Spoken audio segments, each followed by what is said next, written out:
Doutora Giovana, quais são os conceitos e as diferenças entre salário e remuneração? Tanto o salário quanto a remuneração são contraprestações devidas pelo empregador ao empregado por meio do contrato de trabalho ou da prestação de serviço.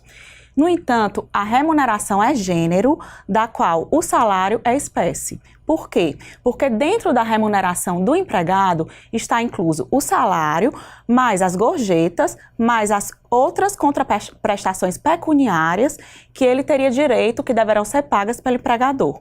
E no salário não, está incluso apenas o salário fixo, mais algum adicional que também faz parte da remuneração.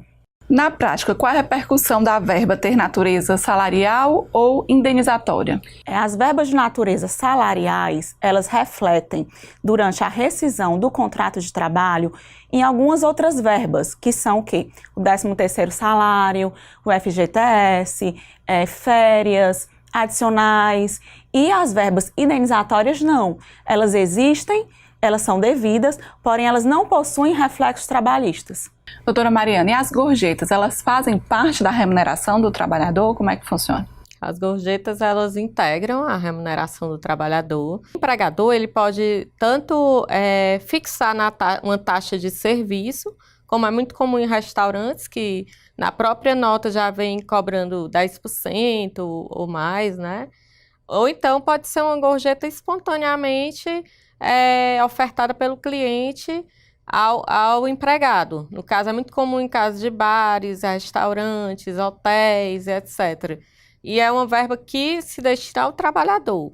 Em 2017, houve a lei da gorjeta, que, salvo engano, é a 13.419, que fixou uma série de novas regras sobre essa parcela pecuniária. Inclusive, possibilitando que o empregador, de acordo com a convenção coletiva, acordo coletivo de trabalho, ele retenha uma parte dessas gorjetas para fazer face aos gastos com encargos sociais, trabalhistas, previdenciários, etc. Então, posteriormente, com a reforma trabalhista, essa parte da lei perdeu a vigência e, bem recente, houve a retomada da vigência desse texto por meio da medida provisória 905, que ela está em vigor, mas está tramitando no Congresso, e daqui a uns meses vamos saber se essa medida vai vigorar ou não. E quais os trabalhadores que têm direito a esse rateio vai depender de cada empresa, do que for fixado em convenção coletiva, acordo coletivo, inclusive a forma de rateio e o valor da retenção. A retenção ela gira em torno de até 20% para as empresas que optaram pelo Simples e de 33% para as demais empresas. Então, hoje existe essa questão, porque assim, as pessoas às vezes questionam, eu vou dar gorjeta, mas nem sempre vai para o trabalhador, mas existe uma regulamentação para isso, né? E hoje tem sido feito. Em suspeitando de algo que não seja, né? Se o trabalhador realmente perceber que a gorjeta não está chegando, né? Assim, não está sendo realmente paga para ele, o que ele deve fazer? É uma situação como essa, doutora Giovana. Bom, assim, a gorjeta, ela não é obrigatória. Porém, se ela estiver inclusa na nota de consumo, ela passa a ser obrigatória ao empregado, né? Como a doutora pontuou, existem hoje regimes de tributação diferenciadas, então algumas empresas que optam pelo regime de tributação federal diferenciada, como o Simples Nacional, elas podem reter até 20% e repassar o restante, ou seja, os 80% ao empregado. As que não optam, elas podem reter até, salvo me engano, 33% e repassar o restante ao empregado. A lei fixa também a obrigatoriedade de constar na CTPS do empregado, quanto eles recebem de salário fixo, quanto eles recebem de gorjeta. Então, a empresa ela tem que ter uma contabilidade muito clara para que seja possível aferir se realmente esse valor está sendo repassado para o empregado ou não, se está havendo alguma fraude, alguma coisa nesse sentido. Isso. E outra questão, caso o empregado, porventura, venha a ser demitido, ele ingressa com a reclamação trabalhista e solicita essa indenização dessas gorjetas. Então é tudo realmente previamente estabelecido para que ocorra, né, dentro da legalidade. Doutora Giovana, quais são hoje os possíveis descontos no salário de um trabalhador? Então, existem alguns descontos legais, né? E existem aqueles descontos que ocorrem caso o empregado pratique algum ato doloso ou culposo que, porventura, né, venha a prejudicar a empresa. Descontos legais, descontos previdenciários, descontos tributários, descontos que podem vir a acontecer, adiantamentos, ou caso o empregado pratique algum fato que deva ser reembolsado. Bom, a gente vai fazer uma pausa e volta em instantes com o programa Justiça do Trabalho.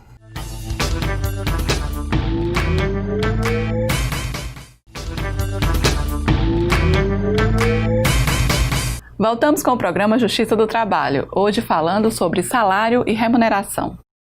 Doutora Mariana, o salário mínimo é o menor pagamento para um trabalhador que cumpre ali aquela jornada de 8 horas, mas em que situações são possíveis que o trabalhador acabe recebendo um valor menor que o salário mínimo estabelecido? A legislação trabalhista traz algumas hipóteses que o salário mínimo vai ser pago de forma proporcional. No caso, seriam, por exemplo, pode citar o trabalho a tempo parcial, que a jornada do trabalhador não vai ser aquela clássica de 44 horas semanais, 8 horas diárias, etc. Então, o salário seria proporcionar essa jornada, e o trabalho intermitente, que foi uma modalidade, inclusive, regulamentada pela reforma trabalhista, que o trabalhador, de acordo com a necessidade da empresa, ela solicita o serviço do trabalhador e ele recebe o salário mínimo proporcional, salário mínimo por hora trabalhada, né? Então, nessas hipóteses, são exemplos de situações que pode haver o pagamento do mínimo proporcional. Porém, é importante ressaltar que no serviço público, esse salário proporcional ele não é possível, inclusive tem entendimento de orientação jurisprudencial do TST, nesse sentido, que se curvou a jurisprudência do Supremo Tribunal Federal. Então, por exemplo, o empregado de uma empresa pública, de uma sociedade de economia mista, e etc., ele não vai poder receber esse salário mínimo proporcional. Doutora Giovana, qual é a diferença entre salário profissional, piso salarial e salário normativo? Então, o salário profissional, ele é aquele salário mínimo que as categorias profissionais devem auferir. Por exemplo, o médico, ele possui um salário profissional mínimo de tantos R$1.000. O piso salarial é o salário mínimo, que é estabelecido anualmente, né? Todo começo do ano existe um reajuste anual. E qual é o outro, Camila?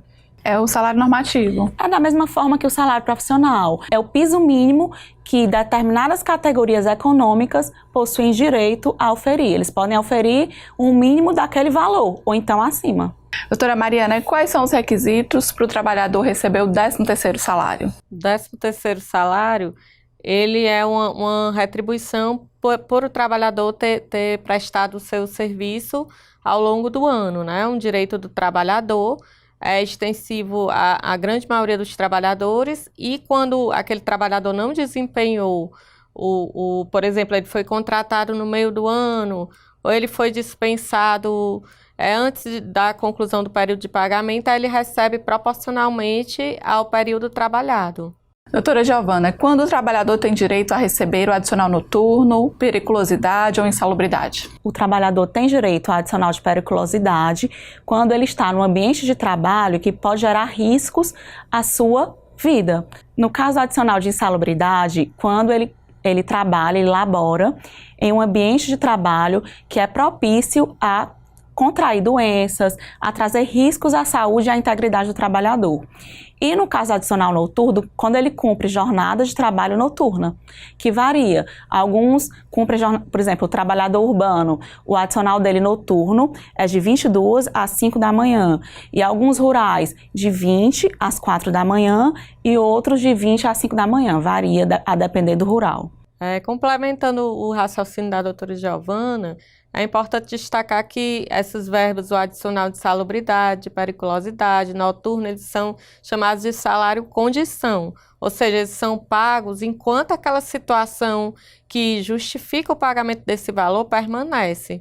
Então, por exemplo, se há uma alteração da jornada de trabalho, ou se aquela a submissão àquele agente prejudicial à saúde do trabalhador deixe de existir, então aquela verba não vai ser mais paga ao trabalhador. E essas verbas, elas refletem, por exemplo, na questão de aposentadoria, algo nesse sentido? Sim, elas são verbas trabalhistas, não são indenizatórias, não. Doutora Mariana, ainda em cima desse tema, quem determina se o ambiente é insalubre, né, se é perigoso, como é que é feita essa identificação para que essa verba seja paga ao trabalhador? É uma perícia técnica feita por pode ser um médico especializado em saúde do trabalho, um engenheiro do trabalho, uma pessoa que tenha expertise para fazer essa avaliação técnica do ambiente de trabalho, dos agentes. Já no caso da periculosidade, não. São situações que a própria legislação já trazem como perigosas. Como, por exemplo, os trabalhadores de empresa de vigilância, trabalhadores de postos de gasolina, já são situações que trabalham com explosivos, então são situações que a legislação já contempla que deve receber o adicional de 30%. Já a insalubridade sempre vai depender da perícia técnica. E com relação a outras verbas, né, o que pode ser considerado salário? Quando a gente fala também de salário família, vale transporte, prêmios, como é que fica isso nesse caso? Algumas verbas com a reforma trabalhista deixaram de ser consideradas salário, né? O que é que permanece? Gratificações, comissões, mas, por exemplo, vale alimentação, vale transporte, elas não incluem mais, não estão mais dentro do salário, e sim apenas como remuneração. Ou seja, elas não refletem no eventual rescisão trabalhista, elas não refletem em outras verbas trabalhistas. Doutora Mariana, e no caso de trabalhadores que eles exercem a mesma função na empresa, mas têm salários diferentes, né? Como o trabalhador deve proceder identificando essa situação? O que ele deve fazer? Né? A legislação, ela assegura que o trabalho de igual valor prestado ao mesmo empregador deve ser igualmente remunerado.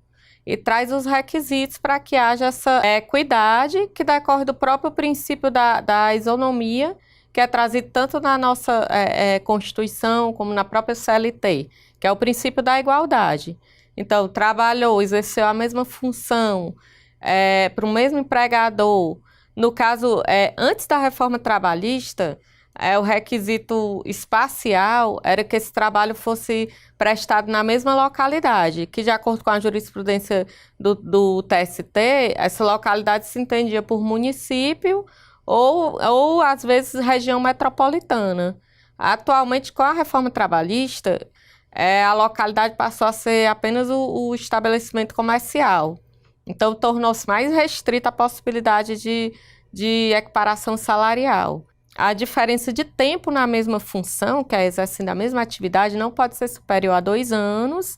E também com a reforma trabalhista, que veio com o intuito de dificultar essa equiparação, foi previsto outro requisito, que são 4 anos trabalhando para o mesmo empregador, que não pode... O paradigma e o trabalhador que está sendo equiparado não pode ter uma diferença de mais de 4 anos trabalhando para o mesmo empregador. E, além disso, a legislação veda alguns tipos de discriminação, como discriminação por etnia, nacionalidade, sexo e idade, o que a gente entende que não é um rol taxativo, que podem ser outros casos de diferenciação que são vedados, como, por exemplo, por situação familiar, que é muito comum se a pessoa é casada, se não é, se tem filho, se não tem. Então, se está com o viés discriminatório, se enquadraria nessa vedação de que se pague salários diferentes unicamente com base nesses critérios. Essa questão trazida pela doutora Mariana sobre o estabelecimento, antigamente, antes da reforma, se o paradigma ele trabalhasse em outra filial ou sucursal da mesma empresa, ele poderia servir de paradigma àquele empregado que está solicitando a equiparação salarial. Mas agora não. Mesmo que existam filiais onde haja essa disfunção salarial, essa diferenciação, ainda assim ele não pode servir como paradigma. Por quê? Porque tanto o paradigma quanto o trabalhador que pede a equiparação, eles têm que trabalhar dentro do mesmo estabelecimento. Bom, agora a gente vai fazer uma pausa e volta daqui a pouco com o programa Justiça do Trabalho.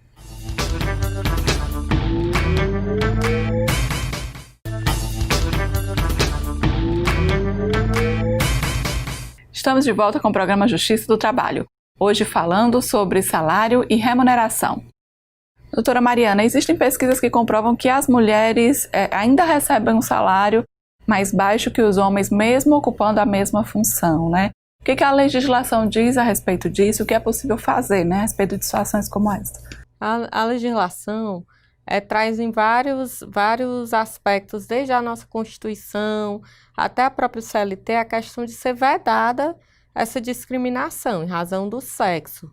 Porém, na prática, é sabido que essa situação ainda se perpetua.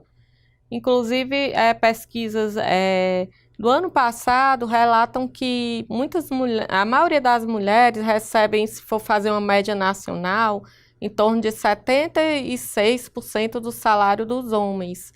E quando passa para a faixa das mulheres negras, esse salário é reduzido a menos da metade dos salários, algo em torno de 43% do salário dos homens brancos. Para combater esse tipo de discriminação, o Ministério Público do Trabalho conta com a Coordenadoria Nacional, que é denominada Cor de Igualdade, que é justamente para atuar em várias frentes de discriminação no sentido de conscientizar, de propor ações nacionais nesse sentido de promover a inclusão e evitar a discriminação. No caso específico das mulheres, atualmente o Ministério Público conta com um grupo de trabalho que é chamado GT Gênero, que é justamente para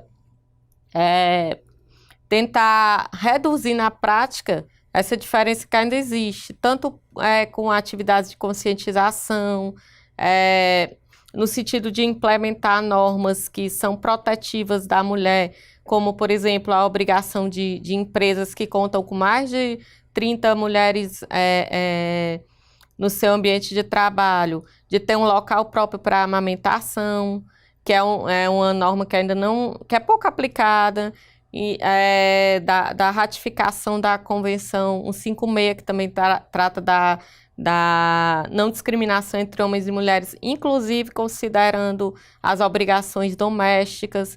Então, o Ministério Público ele tem uma atuação muito forte nesse sentido. Doutora Giovana, e diante de situações como essa, né, a mulher no emprego identificando essa diferença salarial, o que ela pode fazer? A quem ela pode recorrer no dia a dia? Procure saber dos seus direitos, que ela se informe, que ela procure um advogado, se não tiver condição, que ela procure a Defensoria Pública, que de algum modo ela tente se amparar, que ela converse com colegas que já passaram ou passam pela mesma situação para se fortalecer, ou que ela procure até mesmo o Ministério Público do Trabalho, para que ela possa, por meio de ações ou uma ação civil pública, ou até mesmo uma reclamação trabalhista, pleitear o seu direito de equiparação salarial e o seu salário. A partir do momento que o trabalhador, seja a mulher ou outro trabalhador, né, que diante de uma situação dessa diferença salarial, tenha que realmente comprovar isso, né?